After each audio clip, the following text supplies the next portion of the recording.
Welcome once again to the new calculus channel, and I'm going to be talking the third time about this hilarious entry on Wikipedia, which is called the fundamental increment lemma. It should actually be called the fundamental excrement lemma because it's garbage.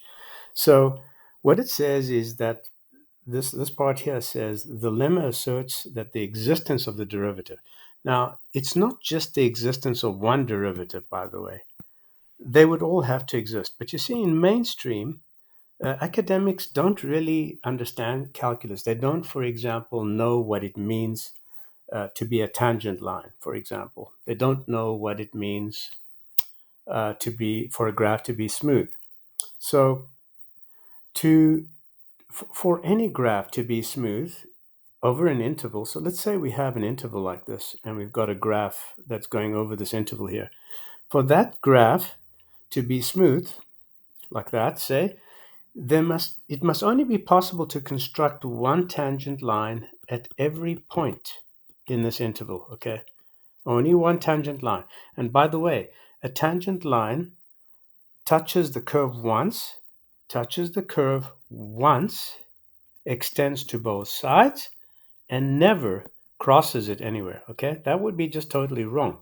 We don't have tangent lines crossing the the uh, the curve. So that would be wrong, right? Now, so in this case here, what we have, let's just get back there again. What we're talking about, this is totally wrong because it's not just one derivative. All the tangent lines must be there. And of course, mainstream professors are so confused because they imagine that the derivative is something untied to the tangent line or can be defined using limits as they do in this ridiculous statement here where I'm pointing. So it doesn't work that way, okay? And in my theorem, the holy grail of calculus, I show you in this identity, which, by the way, has nothing to do with this garbage here called the fundamental excrement lemma. But by the way, what is a lemma? A lemma is an intermediate theorem or an argument in the proof. So one would have to, before you can state this here, this result, you would have to say, well, f prime of a has to exist. That goes without say. But that doesn't imply that phi of h, a special function phi of h exists, because they must all exist, okay? All of them. In other words, it has to be a smooth function. You cannot talk about f of a as they do there, just one f of a. Let's say we have a here.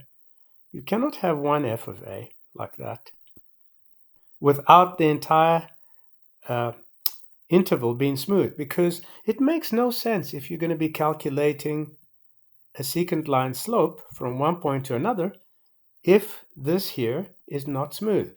So what does it need to be smooth? It needs to have one tangent line at each point in the interval. Okay, in other words, if you had a graph that goes like this, it has more than one tangent line there, so it's not smooth. Okay, one tangent line at each point in the interval, and that ensures that the graph is smooth. And by the way, that's how the Greeks defined it. You see, tangent is an ancient Greek concept. It didn't come only from circle; it came from many conics, such as parabolas, hyperbolas, and even more exotic ones like spirals and whatnot. So the morons that you call math professors today don't understand these things. They've never even understood the basics, things like number, why the elements were written, the fact that there are no axioms in mathematics.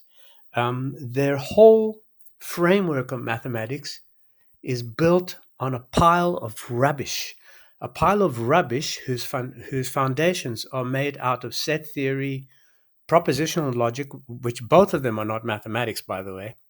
Now, Chrysippos, who was one of the founders, was a non-mathematician, and he started uh, propositional logic. So, mainstream mathematics professors are absolute morons. They're uneducated, ignorant, uh, profoundly arrogant, and incorrigibly stupid. They cannot be corrected. So when I correct mainstream academics, they don't like it because they imagine that they know better than I do. Well, of course, the idiots don't realize that they're idiots. So, in any case, please, listen to what I'm telling you when I explain that the Holy Grail, in fact, solves the tangent line problem and the area problem in one go. And by the way, notice I said when I devised the theorem, I said that f must be smooth. Okay, so and I've given you an applet where I show you. In previous videos, I've shown you can choose any function you like, and you can see this whole thing work. Okay, you can see the relationship here.